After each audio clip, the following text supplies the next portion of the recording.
All right, so I'm dropping some big time tuning knowledge on you guys today. For the beginners, just keep an eye on the video and watch what I'm doing. Some of this stuff may not make sense to you, but I'm gonna go on and show you the process. Behind us, we've got a 91 model Chevrolet Camaro drop top. This one has a Crate LS9 in it with a 4L80 and a Curry 9-inch, so killer driveline combination. Obviously, it's not in its final cosmetic form. This has been a long time build for the customer. They just added vintage air and things like that. But under the hood, we've got a set of ported cylinder heads. We've got a PDS Stage 4 camshaft. We've got a Kong ported 2300 blower on it. We've got return style fuel system. We've got ID 1300 injectors. We've got flex fuel. We've got E85. This is one of the rowdier combinations for tuning on stock ECU. What makes this one even more tricky is this one has the early E38 ECU in it, so it actually has the 63 pound/hour injector flow rate limit on it. So I'm gonna walk you guys through the process on how to get that taken care of. This car's actually been tuned by a couple different performance shops. They basically all threw their hands up because they couldn't get it tuned correctly. And so I'm gonna go on and lay that knowledge out there. I actually know the tuning shops are gonna be watching this video, so hopefully this is informing and hopefully this helps you. Car's up on the dyno. The car's not gonna make crazy power today. It has a super restrictive exhaust system on here. And when I say super restrictive, I mean it has 3-inch that goes into a handmade Y pipe where they actually blew the 3-inch pipe into the other pipe and welded it just like that. So it's not a smooth transition. It's got crush bent 3-inch underneath it, and it's got a Flowmaster crossflow muffler with crush bent tailpipes. So definitely not enough exhaust system for this very high horsepower engine combination. We're gonna have a soft tune up in this thing because there is gonna be some EGR left in the cylinders because the exhaust is not enough. But we're gonna have conservative on timing, and I'm gonna have to run this thing a little bit richer. And the reason why is because when you run a wideband and a pressurized exhaust system like that, you're gonna skew the reading some.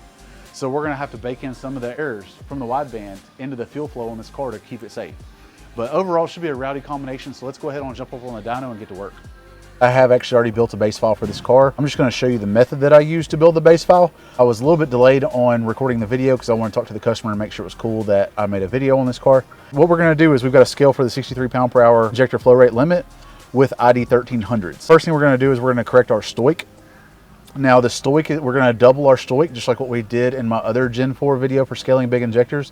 If you have not seen that video, I'll go ahead and link it up top right now. And so let's go ahead and get on to work. So this file that we're working on, this is the tune file that the customer was given as a base file. So we're gonna have to make corrections to that. So this is not a completely stock file. Obviously this is a weird combination with the LS9 and the E38 anyways. The first thing we're gonna do is we're gonna go to stoic. And this axis is actually for your ethanol modifier. This is for flex fuel. We have to make sure that this reflects our stoic point. Start off with 0%, stoic is 14.7. At 100%, our stoic is 9, and then we're gonna interpolate between the two. So now in order to correct for our fuel flow limits, we're gonna double our stoic value. So we're just gonna type in 2, multiply by, and go there. Next thing we're gonna do is our IVT terms. This again matches up with the other Gen 4 video that I did. So we're gonna take this and we're gonna half this. We're gonna go to our instrument cluster outputs. This is to correct for mile per gallon and fuel flow based off of ECU data. This car doesn't have a mile per gallon readout on the dash, I don't think, but we're gonna correct it anyways just because. So we're gonna half this. And then so now we get into the part of adding our injector data. So in order to correct this, we're gonna pull up our injector data, and again, this is ID 1300 X2s. And you're gonna go to fuel flow rate. And we're gonna scroll down. If you look at the axis on our fuel rate versus pressure, you'll see where they had it flatlined at 63.5. That is not correct. But you'll notice how the axis on these, the other video that I did, all of these ended in 8. This one does not. So we need to find the axis that matches in our injector data. All right, so here we have the axis that matches. So we were gonna scale this, and we're gonna scale this down. We're gonna basically half. So we're gonna 25%. So you're gonna notice our injector flow rate now is a quarter of what they are from the factory 1300s. So you're gonna notice that our pound/hour scaled is now corrected at our 25% of the original flow rate. So this car has a return style fuel system on it, and it is set to 58 PSI, which is 400 kPa. So this number right here, copy this number, and we're gonna paste this in our tune file. This is a return style fuel system, so this number will be flatlined across the board. So we're gonna paste this in, and that handles our flow rate. So the next thing we're gonna do is our minimum injector pulse, 0.125. So they actually had that correct, and you will find that under short pulse adder, and you'll find it right here. So the next one is our short pulse limit, it's 4. So we'll double check it, and it is, that one is correct. So the next one we're gonna do is offset. So we're gonna go under offset, and we're going to find the axis that matches, which is this one right here. And again, we are a return style fuel system, so we're just going to use this 400 kPa line. So we're going to copy this, and we're going to paste this in our tune file all the way across the board. And you'll notice it didn't change, so they actually had this data in correctly. So you'll paste it here, you'll paste it on the other end, you can interpolate horizontally, and that'll give you the correct injector data for that. So next one we're going to do is our short pulse adder. So we're going to go back to our data, short pulse adder, and this is the file that matches our tune. So we're going to copy this. I believe they had this right in the base file also. They did. So no changes there. So then the next thing we're going to do, and this is the critical step. So you have to scale cylinder air mass, and you have to scale the MAF, and you have to scale the VE table. So what we would do is we would go under airflow, we would go under MAF calibration, we would take this and we would half this. We're going to go in our VE table. This one has the upgraded 2-bar. If you haven't seen my video on 2-bar operating system, I'll go and link that one up here. And so we're going to cut this in half as well.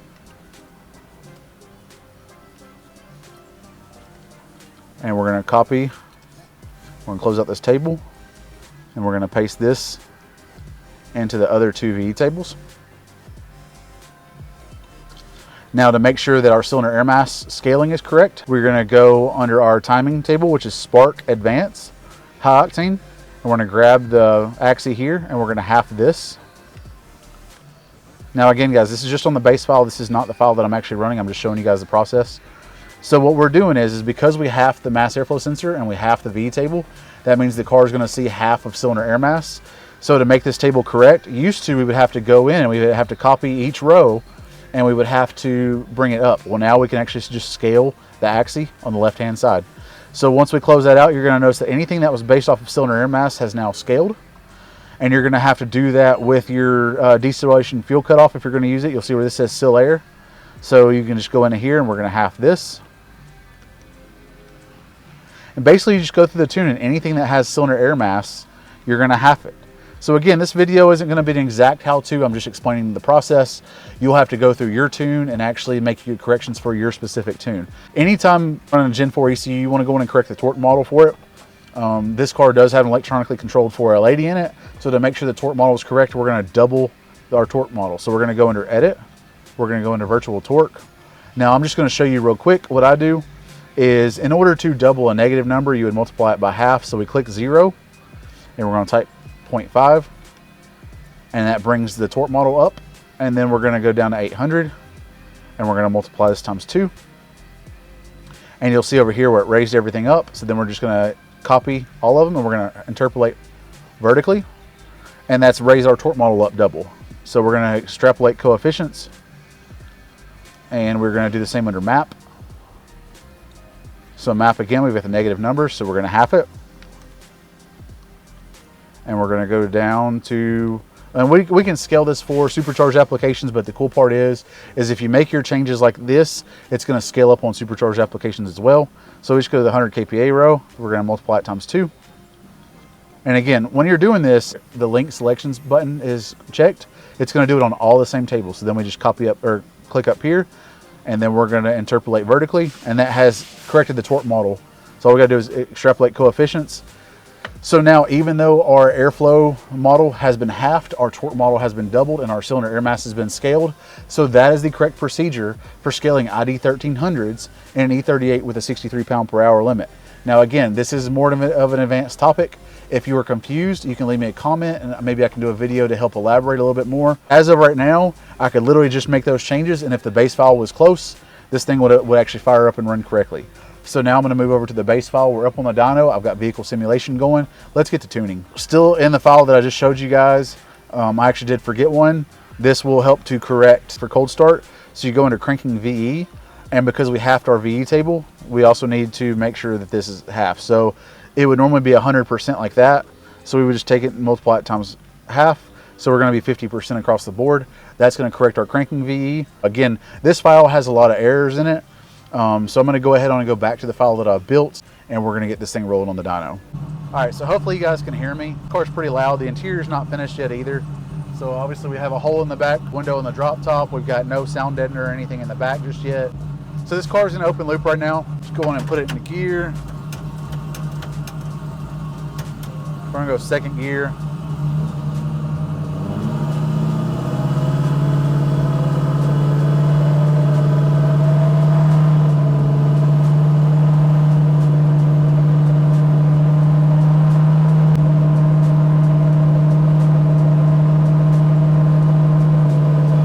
Lock the converter up. And I'm gonna do a little partial rip. Just instantly tried to blow the tires off.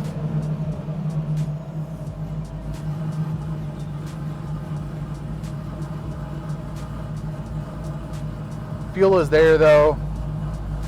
Getting a little bit of probably false knock. This car is on E85, but I'm gonna keep an eye out on it.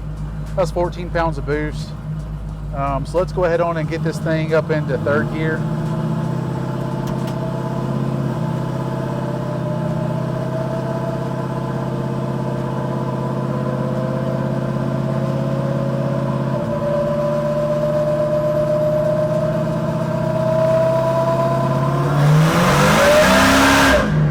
We're rich quite a bit, so I'm going to make a change. I also need to strap down the back of this car a little bit stronger. She's getting a little violent out here. I'm going to get the car slowed back down. So scrolling through the data, obviously that was a little bit of a short pull. The car's making some boost for sure. 230 kPa, 231.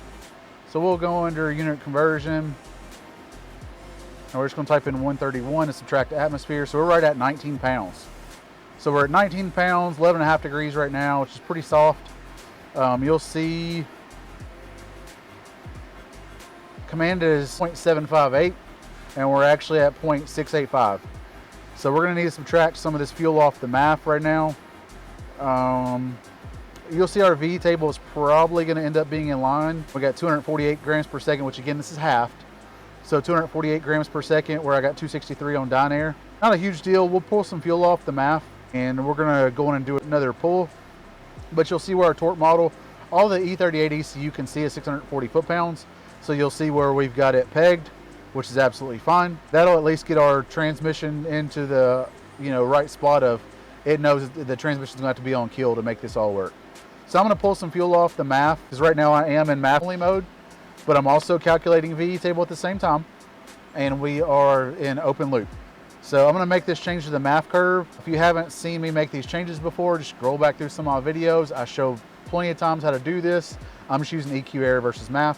So I'm gonna make that change and we're gonna get back and doing another third gear rip. All right, so MAF change has been made. I'm gonna at least roll up one of these windows. So I'm gonna go ahead on and we're gonna go right back into third gear.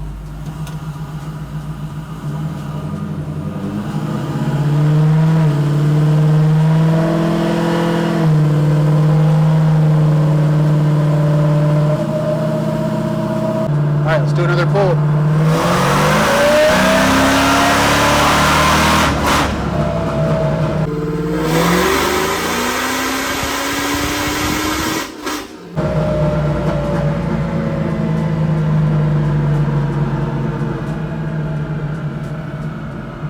All right, stopping the log. So it looks like the car went into a little bit of a fuel cut or limp mode.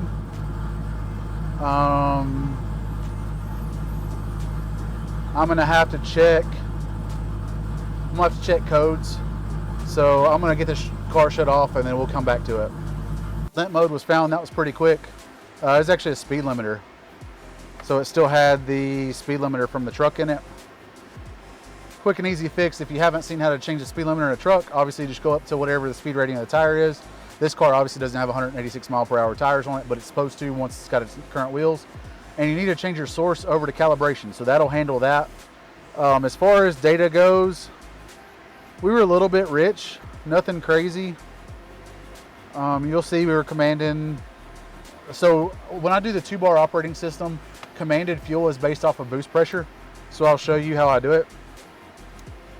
So we're gonna go into engine, we're gonna go into fuel, we're gonna go into power enrich.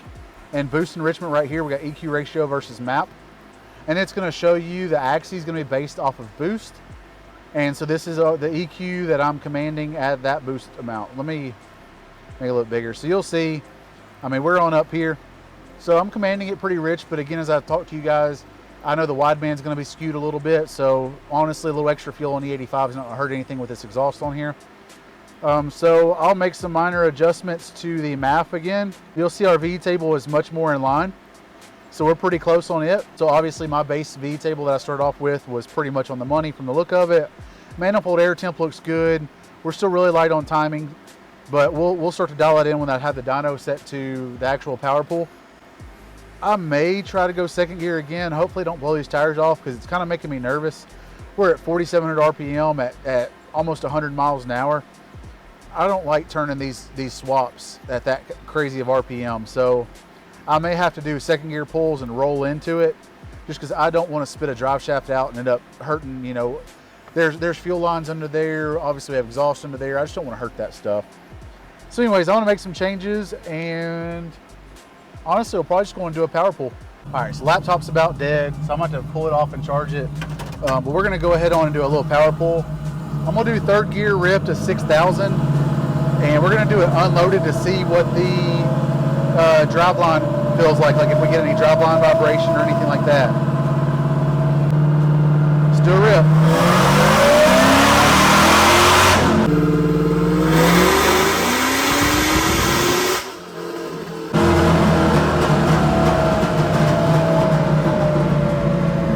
All right, so that pull actually stopped prematurely. The car went into reduced engine power for some reason. So I'm gonna have to look into it. So that was only a 3,000, like 5,500 pull. But let's go ahead on and see what kind of power it made, and then we'll go through the data and try to figure out why it went into reduced engine power. All right, so that little partial pull with no timing in it made 558 horsepower, 584 torque, which is gonna be stupid rowdy in a third gen Camaro like that. Anyways, laptop's on the charger right now.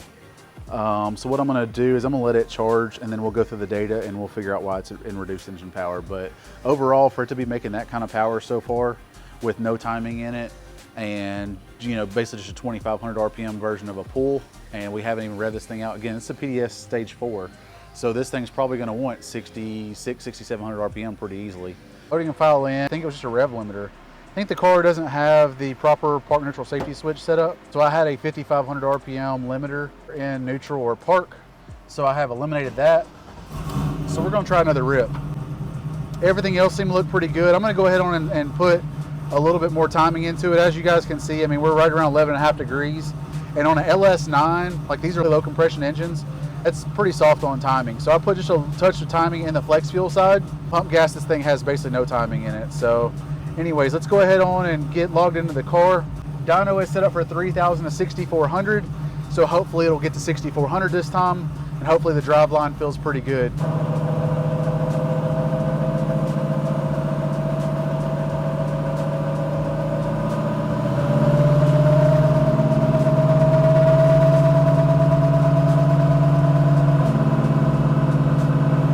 Car's locked into third gear. Wideband looks good. Let's do a rip.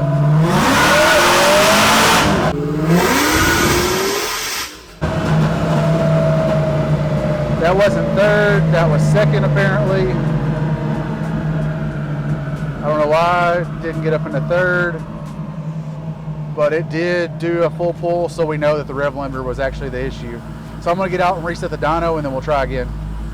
Dyno has been reset. We'll try to make sure it goes up into third gear again this time.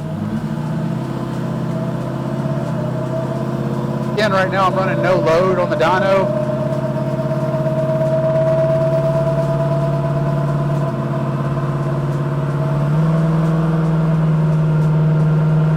It's like it's dropping out for some reason.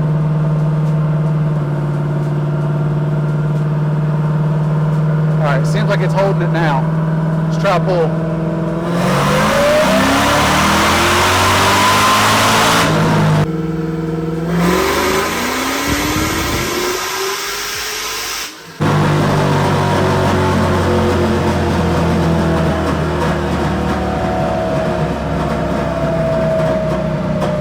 Solid pull, but we're leaning out up top pretty bad. I have a feeling that's going to be related to fuel pressure. Remember, this thing has a single 525. So you'll see we were good till 5,800 or so. And then the car started to try to fall back. Now we have enough injector, we're at 67%.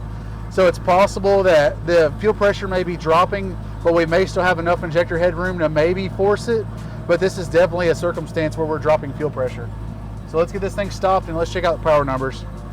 All right guys, so pull was clean out the tailpipe, but it did not pick up. 589.4 horsepower, 585.2 foot-pounds of torque. Laptop's on the charger, but let me go ahead on and show you guys. So that was with 15 degrees. So we ended up adding 4 degrees, which should have gotten its happy spot, and the car just didn't pick up. So it's just that exhaust, it's gonna kill it. With the fuel pressure dropping again, I mean, I could force the MAF to go up there and fix that little bit of lean spot, but it is gonna be fuel pressure dropping. So what I'm gonna do, I'm gonna pull that timing back out of the car. We're gonna shape up the air fuel ratio. Hopefully we have enough injector with enough fuel flow out this pump to get it done.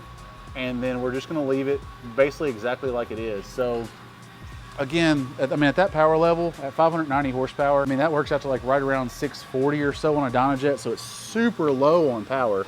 But again, when I pull this car off the rack, I'll show you guys how bad the exhaust is. But that's why this car doesn't like timing. So I mean, you gotta look, we're on, you know, essentially 19 pounds of boost, and the car is just not picking up. Actually, it looks like we have a little bit of belt slip now that I'm looking at it. So right here, we're at 228 kPa. That's probably another reason why power didn't pick up, is we're dropping a little bit of boost. So I'm gonna check the belt for belt slip. This car is gonna be a fun combination on the street. I can get this tune up where it's safe for him to drive it, but there's definitely gonna need to be some extra work done. So I'm gonna recommend a fuel pump upgrade, which the person that brought the car to me already knows the car needs. I'm gonna recommend an exhaust system.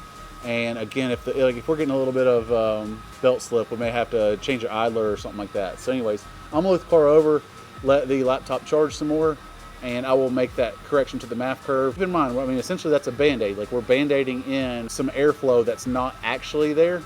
All right, so I wanna show you guys why I know it's fuel pressure drop. I'm gonna go back into the scanner. Now, if you see how our air fuel ratio is actually like pretty consistent. And then all of a sudden it starts to turn up and get worse the higher up in RPM we go.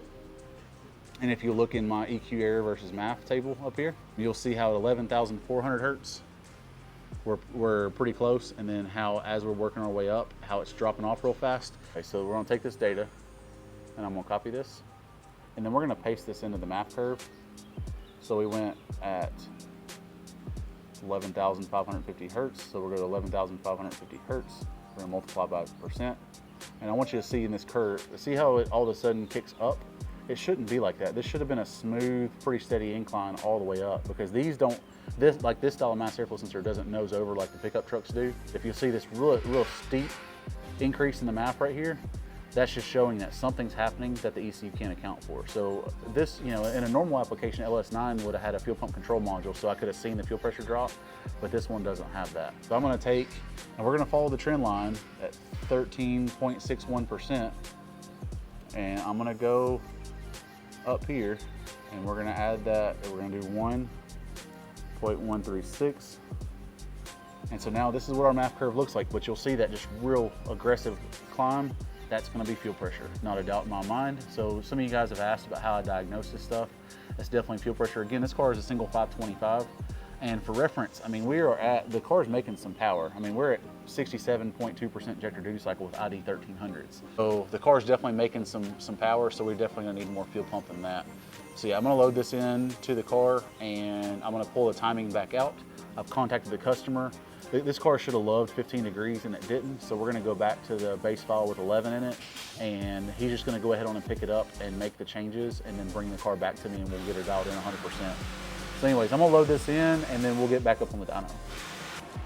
All right, and I wanna make sure you guys know why I'm making the decision that I'm making. So normally I would not wanna bake in that fuel pressure drop into the ECU, but fuel pumps actually work off of the lower the pressure, the more fuel flow volume they have. As this 525 starts to drop in pressure, like right now it's set up at 4 bar or 58 PSI. As it starts to drop in pressure, say it gets down to 3 bar at 43.5 PSI, the fuel flow volume is gonna go up. So it's actually gonna give us a little bit more fuel flow, and because we have enough headroom on our injectors, whereas you saw we were at 67.2%, it is possible that I could bake in enough air into this mass airflow sensor table to be able to make sure the customer can enjoy his car for just a little bit. So again, he's gonna pick up the car and they're gonna do a fuel pump, they're gonna do exhaust. Because that's another thing I wanna explain to you guys is this car should have probably made every bit of 700 wheel in this dyno without a doubt in my mind.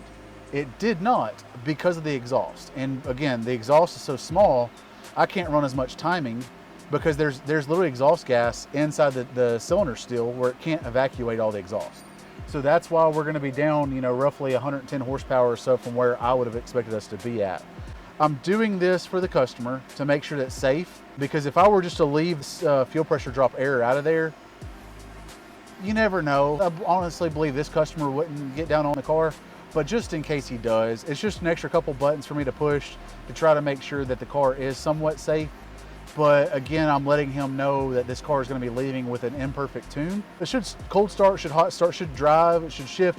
All that stuff should be fine. It should be able to go wide open throttle pretty fine. If me making this MAF change doesn't make the car safe throughout the RPM curve, all I'm going to do is I'm going to make the trans short shift the gear.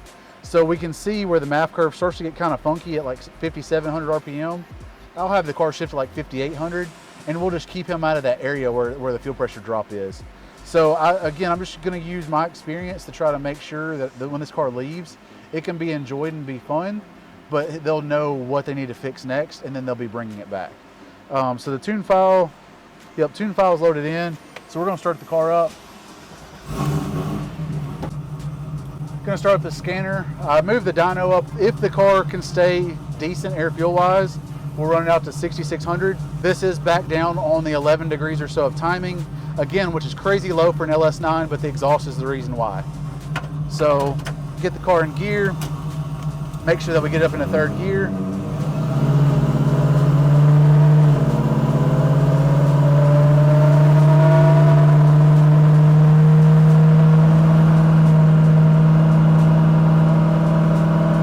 So third gear commanded, converter's locked, converter lock is holding. Let's do a pull.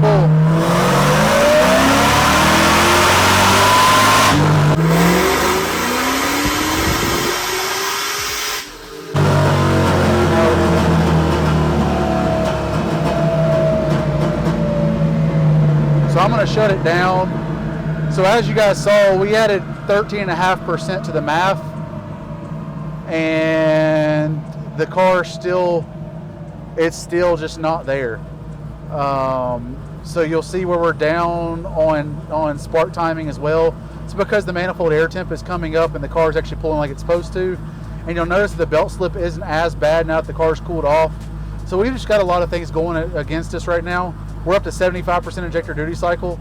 And although technically this could be somewhat safe on ethanol, at this boost level and with this exhaust, I just don't trust it. So luckily timing is pulling out like it's supposed to. So I'm just gonna finish this thing up on the street and just let him know that the car is gonna be somewhat safe to, yeah, I'm just gonna have it short shift to like 5,700, and we'll have the car where it's somewhat enjoyable now. But he's gonna have to address this stuff and bring it back. So anyways, that's how, like, again, I wanted you guys to see it. So now you'll see, if you watch my EQ error down here, you'll see, I mean, we added that percentage, and although it did help, we're still falling back to the lean side. I'll check the power out on this. Probably gonna still be in that 560, 570 range. We'll get the car unstrapped and we'll finish it up on the street. All right, so we did lose a little bit of power, 547.7, 582 foot-pounds of torque. It's just because we dropped down to that 8 degrees right here. So again, I'm worried about just keeping this tune-up safe for right now, especially with this exhaust and with the fuel pressure drop at the really high amount of boost that this car's at. So as he puts exhaust in this car, we're probably gonna see a 4 or 5 PSI drop in boost, which is cool because it doesn't have a crazy big lower and it's only got a 235 upper. And so this car is just gonna be much happier later on down the road. So anyways, I'm gonna go ahead on and get this car unstrapped, and we're gonna take it out on the street, and I'll dial in the trans shift points and finish it up and let him come pick it up. All right, so just so you guys can understand where we're at on the exhaust, obviously you'll see this thing's got a bunch of goodies. I mean, rack and pinion, UMI front end. I mean, the headers look good, but you'll see where they dump off and they just, you know, kind of did that, which is, I mean, not terrible. But then you get into the crush pin right here. This is the problem. You just can't do this kind of stuff at this power level. So they literally just blew that hole in there, shoved that pipe through. So we got a single 3-inch and then it goes obviously over the axle with more crush bent. And then this is the cross flow muffler. So the exhaust is coming in here and it hits like this plate right here, and then it like splits off to those tailpipes. And it's just not enough. So anytime you're working, you know, maybe if this is like an LS3 car, it probably wouldn't have been as bad. But at this power level, I mean, I promise you, this is why the car didn't want any timing, and this is why the car didn't make really shit for power. So guarantee you that exhaust is gonna pick up at least another 100 wheel, not just because of the exhaust, but also because it'll allow it to actually want the timing that this engine's actually gonna like. So anyways, let's get it down and get on the street. I also realized I forgot to show you guys the engine.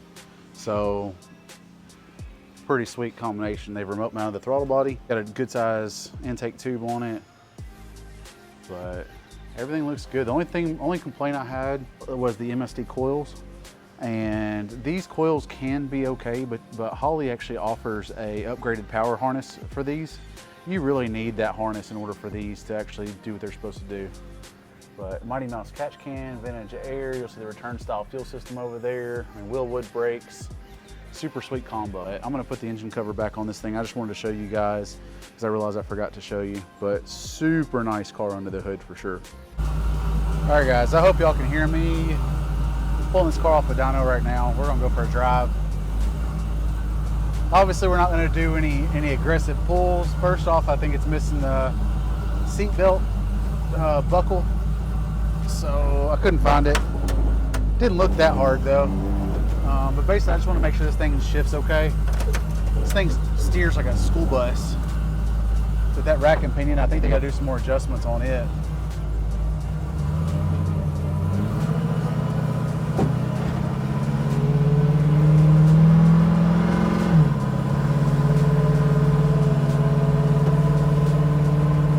Initial feels like I may be a little bit late on the 1-2 shift. Just at partial throttle. It's kind of a weird combination. This motor makes a lot of torque, and with this 4L80 and a 373 gear and these little bitty tires, just may take a little bit of tweaking to get the shift feel exactly the way I want it to.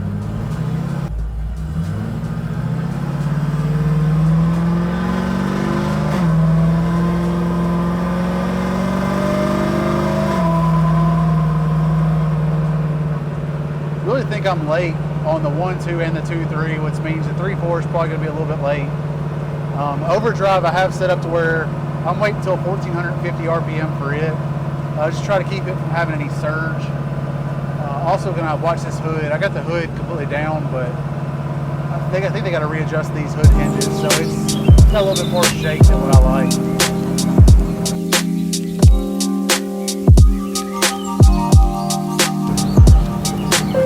My PDS, double check. I forgot to use the dyno to check the speedometer and make sure that we're close enough on it. Looked like the base file had it set up as a 373 gear, 26 inch tire. Can't really worry too much about tire calibration because obviously this is not going to be the final tire size. Yeah, it looks like we're pretty much dead nuts on the speedo. So that's good.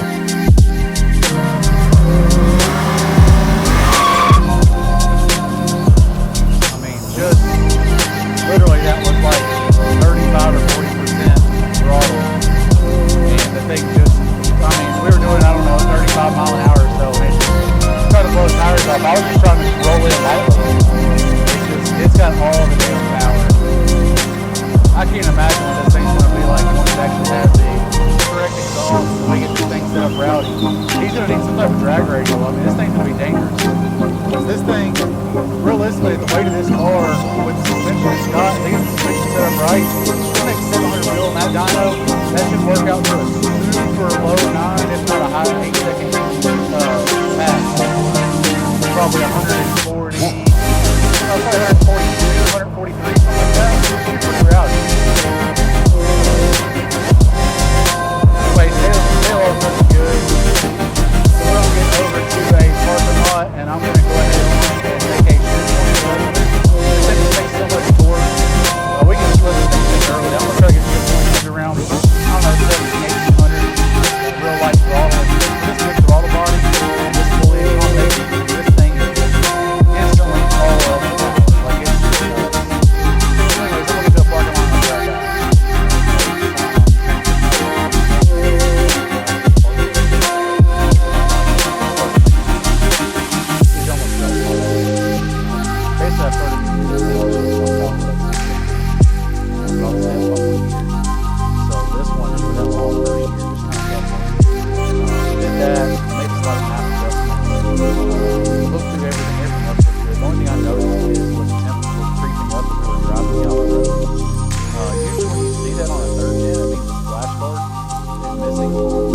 on the splash guard's there, so not real sure what's up with that. But once I got back down to an idle, it seemed okay.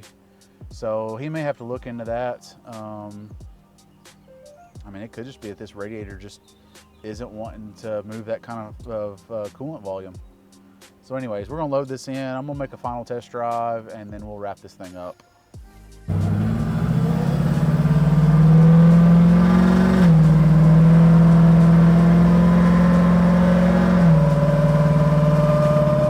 Those shifts are so much better.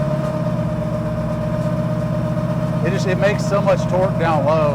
Hopefully you guys can even hear me. I had to roll with the windows down. This thing, I know he just put vintage air on here, but with the way the coolant temp is, I just don't feel like running the AC and getting this thing too hot. So it's actually a pretty decent day.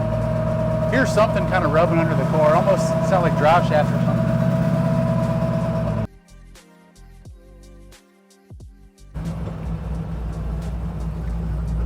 Yeah, this thing, it drives so much better. Fuel trims are all pretty close. Again, we're in closed loop. I actually run these things. I tune the V table and I tune the MAF curve, but I let them primarily run in MAF. These things with the transient, they just almost seem to feel better when they're in MAF only. I dialed in the transient, so the thing's super responsive still, as you can hear. But I prefer the way they drive this way. But overall, I mean, it's driving good, shifting good, idling good.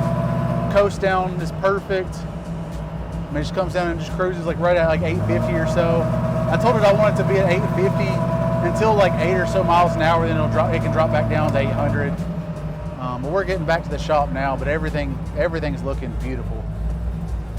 All right, so that's gonna wrap up today's video on the LS9 powered 3rd gen. Hope you guys got to learn something today. Scaling Gen 4 ECUs, it can be tricky, but it's easily doable.